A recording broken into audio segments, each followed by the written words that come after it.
बिस्मिल्लाहिर्रहमानिर्रहीम। अस्सलाम वालेकुम। कैसे हैं आप सब? उम्मीद करता हूँ कि आप सब खैरियत से होंगे। तो आज के इस ट्यूटोरियल में मैं आपसे 5 बेस्ट फ्रीलांसिंग वेबसाइट शेयर करने वाला हूँ जिन्हें इस्तेमाल करते हुए आप घर बैठे हुए ऑनलाइन अर्निंग कर सकते हैं। तो अगर उससे पहले आपने मेरा चैनल सब्सक्राइब नहीं किया तो इसे सब्सक्राइब कर दें और साथ मौजूद बेल के आइकन को भी प्रेस कर दें ताकि आने वाली लेटेस्ट वीडियो की इन्फॉर्मेशन सबसे पहले आपको मिलती रहे। तो बिना अपना टाइम ज़ाया किए मैं अपने ब्राउज़र में आ जाता हूँ और नंबर 1 पे मेरे पास जो वेबसाइट है वो है fiverr.com।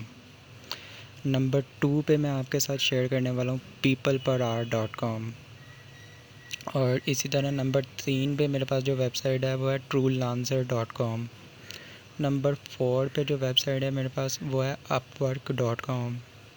और नंबर 5 पे जो लास्ट वेबसाइट है ट्रेडिशनल वो है freelancer.com। तो अगर आपको मेरी ये वीडियो पसंद आई है तो इसे लाइक करें, शेयर करें और मेरे चैनल को भी सब्सक्राइब कर दें। शुक्रिया।